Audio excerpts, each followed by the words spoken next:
लड़ी जाने वाली लड़ाई बार बार लड़नी पड़ती है, पर बुद्धि हमेशा बल पर भारी पड़ती है। ऐसे बुद्धि के राजा 21वीं सदी के चाणक्य, हमारे देश के जेम्स बॉन्ड अब काल्पनिक चरित्र नहीं रह गया। असली के जेम्स बॉन्ड अजीत डोवाल, प्रधानमंत्री के बाद कहा जाता है कि दूसरे सबसे शक्तिशाली व्यक्ति हैं। सीधा कैबिनेट मिनिस्टर का दर्जा, पर पीएमओ को सीधा रिपोर्टिंग, बीच में कोई नहीं। कीर्ति चक्र, प्रेसिडेंट पुलिस मेडल। अगर पाकिस्तान इनके नाम से डरता है, क्यों डरता है, क्यों घबराता है, क्यों पाकिस्तान के विदेश मंत्री, रक्षा मंत्री सब इसी की बात करते हैं। ये अजीत डोवाल की स्ट्रैटेजी, ये अजीत डोवाल नहीं होता तो क्या होता, अजीत डोवाल के कारण हो गया ये। डोवाल कौन है अजीत डोवाल, बात करूंगा। आजकल तो फॉर्म में चल रहा हूं, मजा आ रहा है। 2050 मैकडोनल्ड, गांधी, बंगाल, बिलियनियर्स के ऊपर वीडियो बनाया, और जो पब्लिक स्पीकिंग के 2 वीडियोस बनाए वो नहीं देखे तो जरूर देख लीजिएगा। नमस्कार, मैं Vivek Bindra, founder and CEO बड़ाबिजनेस.com। नीचे एक तो अजीत डोवाल के बारे में आज बात करेंगे खूब कमेंट बॉक्स में, क्या कौन सी स्टोरी उनकी कहानी पसंद आई, कई कहानियां बताने वाला हूं। एक ऐसे जासूस, एक कठोर जिंदगी जीने वाले वो जासूस जिन्होंने पुलिस की जिंदगी, आईपीएस ऑफिसर की, उसकी मलाई खा सकते थे, मलाई मार सकते थे, पर वो कठोर जिंदगी जी। वैसे आने वाले समय में और कौन से वीडियो बनाऊं, टेक्सटाइल इंडस्ट्री, तेंदुलकर का जन्मदिन, फर्नीचर इंडस्ट्री, वेनेजुएला कैसे डूब गया, वेनेजुएला ये देश कैसे खत्म हुआ, बिल गेट्स, सुंदर पिचाई। चलो शुरुआत से शुरू करते हैं, बात अजीत डोवाल की करते हैं। जिस प्रकार कोरोना से बचने के लिए इम्यूनिटी का होना जरूरी है, उसी प्रकार इंटरनल सिक्योरिटी के लिए अजीत डोवाल बहुत जरूरी है। उत्तराखंड के रहने वाले पौड़ी गढ़वाल के 1945 में आजादी से पहले जन्म हुआ, आजादी से पहले, अभी तक पूरी तरह fresh and active. Indian army officer थे इनके पिता, और अजमेर मिलिट्री स्कूल में इन्होंने पढ़ाई करी। इंडियन पुलिस सर्विस 1968 में इन्होंने आईपीएस के रूप में ज्वाइन किया। कैडर मिला था केरला का, 37 साल की नौकरी में 7 साल पुलिस में रहे, बाकी उसके बाद आईबी, रॉ और क्या क्या किया जासूस बन के। 72 में उस समय चर्चा चल रही थी, नॉर्थ ईस्ट में चल रही थी इंसर्जेंसी, भयंकर आतंकवाद, बहुत परेशानी थी। हर राज्य वहां बोल रहा था मुझको अलग देश बना दो, मुझको अलग देश बना दो। वहां लाल डेंगा मिजोरम में बहुत शक्तिशाली हो चुके थे, लाल डेंगा की ताकत बढ़ चुकी थी, पैरेलल सरकार चला रहे थे। लाल डेंगा, समझना इस कहानी को, नाम आपने सुना होगा, लाल डेंगा का आतंक कितना हुआ करता था उस समय। नॉर्थ ईस्ट में मिजोरम इतना शोर हो गया कि दिल्ली में लोग घबराए थे, और तभी पूछा, वहां पे एक आईबी ऑफिस में मीटिंग बुलाई गई, कौन जाएगा देखने के लिए। सब चुपचाप इधर उधर देख रहे थे, और वहीं अजीत डोवाल अभी शादी करके लौटे थे, हनीमून पर जाने वाले थे, और वो बोले ठीक है मैं जाऊंगा मिजोरम, और मैं मिजोरम में समय लगाऊंगा। ये लाल डेंगा के साथ इन्होंने वहां पहले अंदर घुस गए, अंदर जाके देखा तकलीफें क्या है, इनकी समस्या क्या है, इनकी गोल प्रॉब्लम क्या है। घुस करके तब समझ आया लाल डेंगा के साथ 7 बड़े कमांडर्स थे, उसके 7 जबरदस्त कमांडर थे जो सारा गेम चला रहे थे। यानी कि लाल डेंगा की ताकत, जैसे याद है हातिम ताई में तोते के अंदर ताकत थी, लाल डेंगा की ताकत इन 7 कमांडर्स में थी। ये 7 कमांडर से नीचे नीचे जाके दोस्ती करते थे। इनकी खास बात यही कि दुश्मन के अंदर खेमे में जाके कुछ लोगों को दोस्त बनाए आते थे। अच्छा, दोस्ती इतनी कर ली कि रोज शाम को उनके एक कमांडर को घर बुलाते, और बढ़िया साथ में बैठ के दारू भी पीते, खूब ड्रिंक करते, उनके साथ बढ़िया नॉनवेज उनकी वाइफ खुद बना के खिलाती, और इतनी दोस्ती कर ली और उनको समझाना शुरू कर दिया। सारी इंफॉर्मेशन ले ली कि क्या है ये माल्फ, मिजोरम आर्मी लेफ्ट फ्रंट। पर कौन है अजीत डोवाल, जो हर बाल की निकाल दे खाल, वो है अजीत डोवाल। इतना अंदर चले गए कि जा करके उनसे समझाना शुरू किया, एक एक करके दोस्ती करी। बोला ऐसा है ना, मैं तुम्हारे को सारी ताकत दिलाता हूं, भारत सरकार में मेरी चलती है, तुमको स्पेशल कैटेगरी राज्य बना दूंगा। ऐसा कुछ करते हैं कि तुम्हारा यहां पे इलेक्शन करके तुम्ही को यहां मंत्री बना देते हैं, तुम्हारे ऊपर जो क्रिमिनल चार्ज है उस सारे को हटवा देते हैं, और तुम्हारे को नेबरिंग कंट्री के साथ में तुम्हारे लीगल अग्रीमेंट्स बनवा देते हैं। तुम्हारे राज्य में कोई घुसेगा तो उसको पासपोर्ट इलेक्शन कार्ड टाइप चाहिए, यानी कि वो सब सिस्टम भी बनाए रखते हैं। उन्होंने उनको इतना विश्वास दिलाया कि तुम्हें जो जो चाहिए मैं सब दिलाऊंगा, और कोई धन की कमी है तो वो भी दिलाऊंगा, स्पेशल स्टेट होने पे जो पैसा नहीं चाहिए वो भी दिलाऊंगा। और एक एक करके इन्होंने 7 में से 5 आदमी अपने साथ, क्षमा चाहता हूं 6 आदमी अपने साथ कर लिए। लाल डेंगा पड़ गया कमजोर, अब लाल डेंगा की चली नहीं, और वहां पॉलिटिकल पार्टी बनाने के लिए उन्होंने बोला लाल डेंगा तू आजा मेरे पास। बाद में लाल डेंगा को लेकर के आए, उसको अकेले में समझाया, और देखा कि 6 आदमी उसके अगेंस्ट हो गए, और लाल डेंगा के साथ अब नेगोशिएशन किया। ये नेगोशिएशन करने से पहले सामने वाले की वीकनेस पकड़ते थे, इसीलिए मैंने बोला चाणक्य, क्योंकि ये फ्यूचर के कई महीनों को आज भाप के अपनी स्ट्रैटेजी बनाते थे। इतना कियोस क्रिएट कर देते हैं दुश्मनों के अंदर कि दुश्मन भी इधर उधर देखने लगते हैं, डोवाल का आदमी तो नहीं है ये, कहीं डोवाल का आदमी तो नहीं है। वहीं से उसके बाद सिक्किम भेजा गया इनको, बोला मिजोरम तूने इतना कंट्रोल किया, सिक्किम में हुआ क्या था, वहां के जो राजा थे ना, उसने एक अमेरिकी लड़की से शादी कर ली, और वो CIA एजेंट थी, और वो जो अमेरिकी लड़की CIA एजेंट थी, सिक्किम के राजा ने शादी करके अब वो कंट्रोल करने लगी, वो सरकार चला रही। इधर भारत सरकार टेंशन में आ गई कि भैया CIA एजेंट मतलब अमेरिका आके कंट्रोल करेगा और उसका चाइना से कहीं रिश्ता ना बनवा दे और चाइना का कहीं कंट्रोल ना बढ़ जाए। अब वहां के राजा जो है सुने नहीं किसी की। अब ये सिक्किम अलग हो गया था भारत से। अभी तक भारत का पूरा हिस्सा बना नहीं। 47 में केवल अधूरे कुछ कॉन्ट्रैक्ट के साथ सिक्किम भारत से जुड़ रहा था, पर पूरी तरह भारत में मिला नहीं। तब ये वहां डोभाल गए। वहां जाके क्या देखा, उधर की local party Sikkim national Congress party, उनको पकड़ लिया इन्होंने और वहां उनसे दोस्ती करी। उनके लीडर्स को अपने साथ रिश्ता उनका जोड़ा और पूरे सिक्किम के अंदर बोला कि तुम्हारे राजा तो तुम्हारे को कुछ मदद नहीं कर रहा है, तुम्हारा राजा तुमसे टैक्स वसूलता है, तुम्हारा सपोर्ट नहीं करता। और वहां राजा के खिलाफ हवा बढ़ानी शुरू कर दी और इस पार्टी को मजबूती देनी शुरू कर दी। बाद में रेफरेंडम भी पास करा दिया। वहां सब लोगों ने भारत के फेवर में वोट भी कर दिया। अच्छा, वहां राजा और इनका प्रधानमंत्री जब ये बना वहां का सिक्किम नेशनल कांग्रेस पार्टी, इनका आपस में झगड़ा करा दिया। मैं बता रहा हूं आपको, बुद्धि बल पे भारी पड़ती है, हथियारों की लड़ाई जिंदगी भर लड़नी पड़ती है। और ये क्या किया, इनका आपस में झगड़ा। अब प्रधानमंत्री और राजा आपस में झगड़ा करें। राजा ने अब अटैक करने की कोशिश करी, प्रधानमंत्री ने यहां पे हमारे देश के प्रधानमंत्री को बोल दिया। तब सिक्किम का प्रधानमंत्री माना जाता था, तो हमारे देश के प्रधानमंत्री को बोला भैया मेरी मदद करो। और देश के हमारे प्रधानमंत्री उस समय तुरंत डोभाल के कहने पर सेना भेज दी और राजा के पूरे महल को कब्जा कर लिया, राजा को कंट्रोल में कर लिया। राजा आए कंट्रोल में, गेम हो गया पूरा चेंज और सिक्किम को पूरे होशो हवास में राजा के वापस देश में मिला लिया। जोश में गोली चलती है और होश में बोली चलती है। ये बोली से काम कर जाते हैं, इनको गोली नहीं चलानी पड़ती है। और वही कारण है आज सिक्किम हमारे देश का हिस्सा क्यों। अजीत डोभाल कहानी सुनते हैं पाकिस्तान की। ये जो हमारे अजीत डोभाल है ना, ये बहुत बुद्धिमान जासूस थे। इसकी कहानी को जरा समझते हैं, पहले बैकग्राउंड देखते हैं। इंडिया में पोखरण का टेस्ट कर दिया इंदिरा गांधी ने, जैसे बाद में आगे हमारे प्रधानमंत्री वाजपेयी ने किया था। न्यूक्लियर का टेस्ट अपना हो गया, यहाँ पे सफल हुआ। पाकिस्तान को लगनी थी मिर्ची, उनको तकलीफ होनी थी, उन्होंने अपनी तैयारी करनी थी। तो वहां जो डॉक्टर AQ खान उनके साइंटिस्ट थे, उन्होंने चाइना और फ्रांस से मदद ली कि हम भी अपना न्यूक्लियर टेस्ट करेंगे, हम भी अपने न्यूक्लियर वेपन बनाएंगे। फ्रांस को समझ आ गया ये टेक्नोलॉजी के लिए नहीं वेपन के लिए कर रहा, तो फ्रांस हो गया बाहर। चाइना मदद कर रहा था, लेकिन ये डॉक्टर AQ खान की तैयारी पूरी नहीं हुई, तो ये नॉर्थ कोरिया निकल गए। साइंटिस्ट थे ये, नॉर्थ कोरिया गए। नॉर्थ कोरिया अपने किम जोंग यूंग के पिता उस समय, वो भी अपने न्यूक्लियर के चक्कर में पड़े थे। तो दुनिया ने देखा क्या चक्कर है भाई, क्यों गया नॉर्थ कोरिया, ये क्यों तैयारी करके। आज सबको लगने लगा इधर जो है मैडम इंदिरा गांधी ने और रॉ और IB का गठन कर दिया और अपनी बढ़िया टीम बना दी कि मैं यहां से लोगों को भेजती हूं चाइना और पाकिस्तान, मेरे अपने स्पाई और मेरा अपना नेटवर्क होना चाहिए जो राइट खबर दे सके। इधर से अजीत डोभाल को सिलेक्ट किया गया कि अजीत डोभाल एक काम करो, अब तुम मेरे को डायरेक्ट रिपोर्ट कर रहे हो, मैं हूं प्रधानमंत्री और तुमको जाना है, इस समय तुम IB को यहां से लीड करोगे, नेटवर्क बनाओ पाकिस्तान में।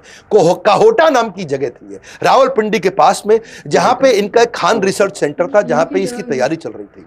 इसकी खबर तो लगी लेकिन ढूंढना मुश्किल हो रहा था। अब ये अंडर कवर एजेंट वहां पहुंच गए पाकिस्तान के अंदर, वहां ढूंढने का खूब प्रयास किया, कुछ मिले नहीं वहां पे। ये काहोटा में भिखारी बन के घूम रहे थे और अपनी पूरी तैयारी कर रहे थे। इधर इंडिया के अंदर उथल पुथल हुई, इंदिरा गांधी इलेक्शन लूज कर गई क्योंकि अपना इमरजेंसी हुआ था। और यहां कौन आ गए, मोरारजी देसाई आ गए।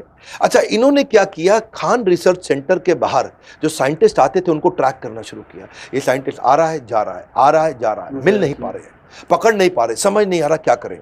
तो इनकी जो अपनी पढ़ाई थी, इनको पढ़ाई से समझ में आया कि अगर कोई न्यूक्लियर वेपन पे काम कर रहा है तो उसका जो रेडिएशन है ये उसके शरीर में आ सकता है, उसके शरीर के स्किन का टुकड़ा मिल जाए, बाल का टुकड़ा मिल जाए। तो उन्होंने एक ऐसा नाई ढूंढ लिया, वहां ऐसी बार्बर शॉप ढूंढी जहां पे साइंटिस्ट जाया करते थे।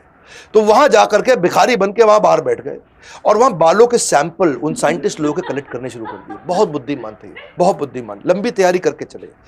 अगर ये न्यूक्लियर वेपन पे काम कर रहे हैं तो बालों में रेडिएशन आ जाएगा। इन्होंने धीरे धीरे सैंपल कलेक्ट किए और किसी तरह अपने नेटवर्क के थ्रू उसको इंडिया में भेजा। और इंडिया में जब बालों को चेक किया गया तो बहुत भारी मात्रा में रेडिएशन भी मिल गया। अब समझ आ गया कि यहीं पे पाकिस्तान काम कर रहा है, यहीं तैयारी हो रही है। तो इन्होंने जो है सोचा कि अब क्या किया जाए, इसको कैसे तबाह करें, इसे कैसे खत्म करें। ये सोचा कि भाई अब दोबारा झगड़ा किया इनके साथ में तो अमेरिका पाकिस्तान की मदद कर देगा। तो अगर मैं इस समय अपने प्रधानमंत्री को समझाऊं उनको अटैक करें, हमारे प्रधानमंत्री मानेंगे नहीं। तो उन्होंने एक इंटेलिजेंट तरीका निकाला। इन्होंने सोचा कि मोसाद को पकड़ता हूं मैं। तो इजराइल की जो अपनी इंटेलिजेंस एजेंसी मोसाद को उन्होंने बोला, देखो भाई मेरी बात समझो आप, ये जैसे तुमने इराक को तबाह किया, ये मुसलमान देश है, अगर इसने बना लिया न्यूक्लियर वेपन सबसे पहले तुम उड़ जाओगे, तुम खत्म हो जाओगे। इसलिए एक काम करते हैं, मैं तुमको सब बताऊंगा कहां पे करना, तुम आके इसको उड़ा दो। तो अजीत डोभाल इंटेलिजेंट थे, बोले इंडिया को लड़ना भी नहीं पड़ेगा और मैं इजराइल और पाकिस्तान का आपस में झगड़ा करा दूंगा, मेरा काम भी बन जाएगा और यहाँ कोई न्यूक्लियर टेस्ट होगा भी नहीं। तो और मोसाद मान भी गए। ये इतना बढ़िया कन्विंस करते थे, पता नहीं बुद्धादित्य योग है इनके पास, कौन सा योग है, ऐसे एस्ट्रोलॉजिकल योग है, ये जिसके पास जाए उसको कन्विंस कराया करते थे। और कन्विंस कर दिया, इजराइल तैयार हो गया। इजराइल ने बोला एक काम करो भैया, हम कहीं इराक के ऊपर से उड़ा करके, ये जो मिडिल ईस्ट कंट्री है यहां से तुम जहाज ला नहीं सकते, पूरी तरफ दूसरी तरफ से घुमा के लाना पड़ेगा, रीफ्यूलिंग के लिए तुम हमारी मदद करो, गुजरात में रीफ्यूलिंग कर लेंगे, अपना बेस दे देना, वहां से जाएंगे, इनको उड़ा देंगे पाकिस्तान में, पूरा खत्म कर देंगे इनका खान रिसर्च सेंटर, कुछ नहीं होगा न्यूक्लियर टेस्ट। तो ये बोले ठीक है। अब ये रिपोर्ट करते रहे पीएमओ को, ये पीएमओ के पास गए, उनसे बात किया, भैया मैंने इतना जुगाड़ कर दिया, आपको नहीं लड़ना पड़ेगा, मैं इजराइल को लड़वा के काम करा दूंगा। पीएमओ ने बोला, अब जो थे ये गांधी विचारधारा के थे, हाँ यहां गड़बड़ हो गया। यहां मोरारजी देसाई ने सोचा कि ये तो इंदिरा गांधी का प्लान था भैया, ऐसा ना हो इंदिरा गांधी की वाह वाह हो जाए। उन्होंने साफ बोल दिया कि भाई वो कर रहा है टेस्ट, उसको करने दो, हम तो गांधी विचारधारा के हैं, हम तो लड़ते नहीं किसी से, वो उनके देश का आंतरिक मामला है, मुझको नहीं लड़ना भैया, हम नहीं वो इजराइल को बुलाएंगे यहाँ पे, हमारी धरती को क्यों खून से रंगा जाए, हमारी धरती को क्यों गंदा किया जाए। उन्होंने साफ मना कर दिया। अब वहां मना कर दिया तो ये बड़े परेशान हो गए, क्या करें, इतना मुश्किल से बाल वाल निकाल के सब जुगाड़ करके इजराइल को समझा के कराया, लेकिन ये हार कहाँ मानने वाले थे।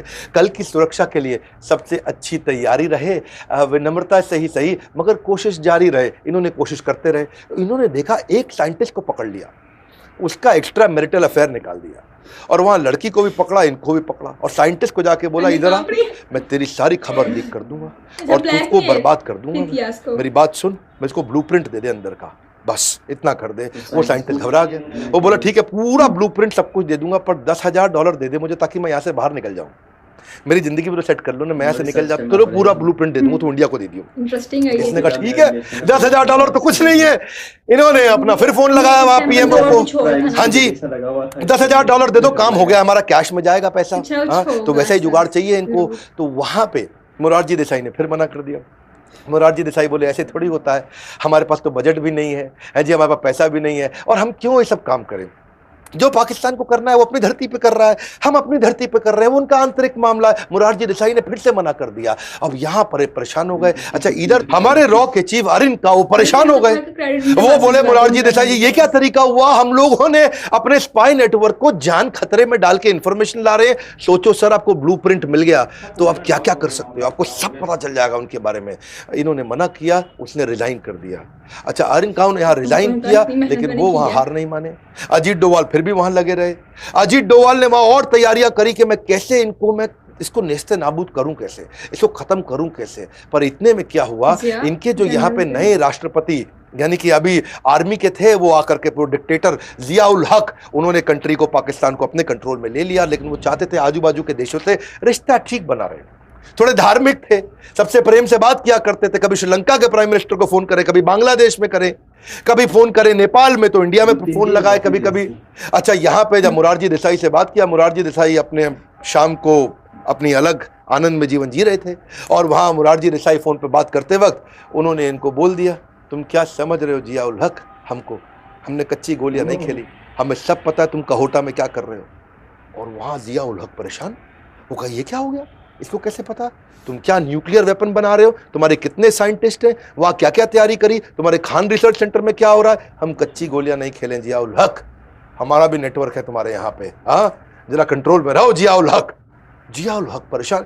ये हमारे देश के या दुनिया के किसी भी देश के प्रधानमंत्री के द्वारा की गई लगभग सबसे बड़ी गलती थी। मुझे भी लगा कि और यहाँ जिया उल हक ने क्या किया, ये बहुत गुस्से में आ गए, वापस आए, सोचो तो ना कॉन्फिडेंशियल प्रोग्राम किसी को नहीं पता दुनिया में हम कर रहे हैं, और यहाँ इनके प्रधानमंत्री को पता है। इन्होंने ढूंढ ढूंढ के हमारे नेटवर्क के आईबी के एजेंट्स, ढूंढ ढूंढ के हमारे रॉ के एजेंट्स को पकड़ पकड़ के निकाल के मारा, और कईयों को मारा, और सब बेचारे मार दिए गए, पूरा नेटवर्क वहाँ नेस्ते नाबूद हो गया, सब खत्म हो गया। और लेकिन अजीत डोभाल चुपचाप वहाँ से निकल के भाग आए, वो इंडिया आ गए। इतना तो तबाह इनको कर दिया था कि उन्होंने इनका न्यूक्लियर टेस्ट 15 साल डिले करा दिया। अमृतसर स्वर्ण मंदिर की कहानी है अगली, जिसमें रिक्शा वाला बन के इन्होंने आतंकवादियों को खत्म कराया। लेकिन उससे पहले समझो कि जासूस की जिंदगी होती कैसे है। ये एक्सट्रीम लोनलीनेस की जिंदगी है, ये अकेलेपन की है, हाई रिस्क की है, पत्नी को नहीं पता तू है कहाँ पे, किसी को नहीं पता, और अगर सब ठीक चल रहा हो ना, जीत रहे हो, तो कॉन्फिडेंस बना रहता है।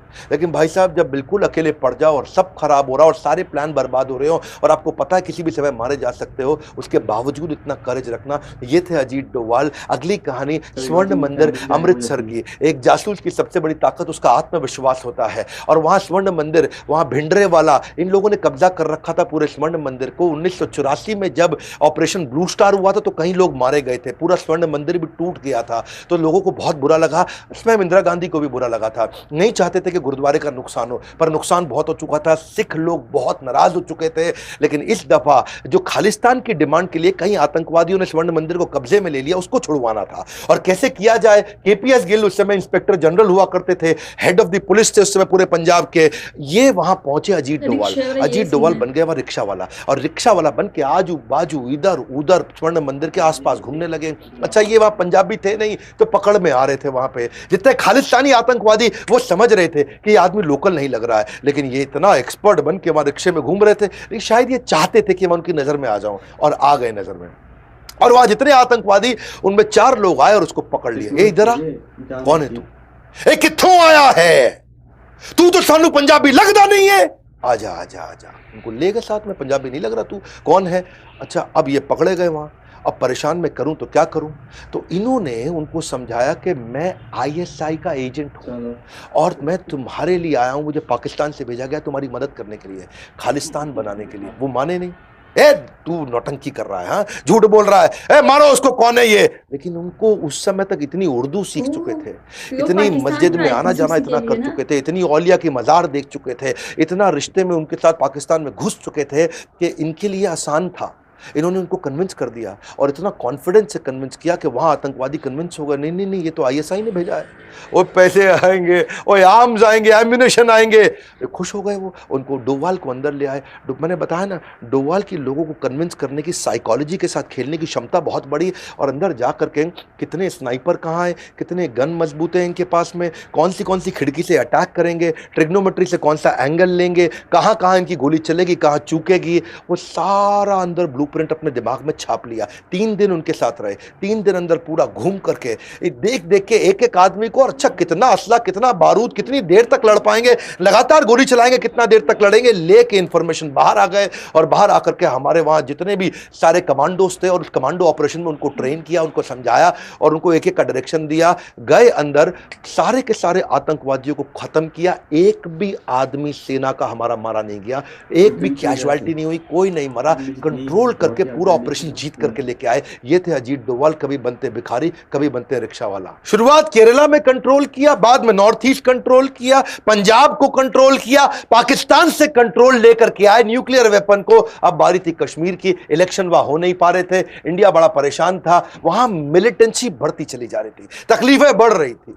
कूका पारे नाम का वहां एक आतंकवादी हुआ करता था, जो पहले फोक सिंगर था, लोग उसको बड़ा फॉलो करते थे, और वो पाकिस्तान से फंडेड था। उनको आर्म्स, एम्यूनेशन, असला, बारूद, पैसा सब पाकिस्तान देता था कि इंडिया में डिसरप्शन क्रिएट कर दे।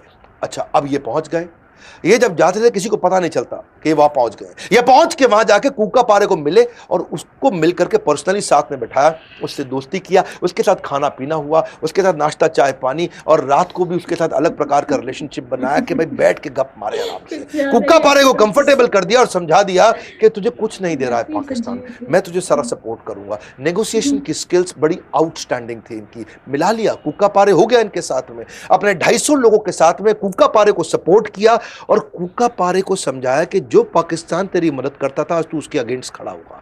और वही कूका पारे पाकिस्तानी आतंकवादियों के अगेंस्ट इस लड़ाई में भारत के साथ हो गया, उनको मारना शुरू किया, उनको गोलियां बरसाई, बहुत नुकसान किया इन्होंने पाकिस्तान का। इस तरह से और आगे चल के इलेक्शन भी हुए, उसी के बाद इलेक्शन हो पाए, और बाद में कूका पारे को उन्होंने वहां पे एक एमएलए की तरह खड़ा भी करा दिया, कूका पारे की पार्टी को भी मजबूत कर दिया। पाकिस्तान आतंकवाद करता है, युद्ध नहीं करता है, युद्ध करना बहुत मुश्किल है, मेरी बात समझना।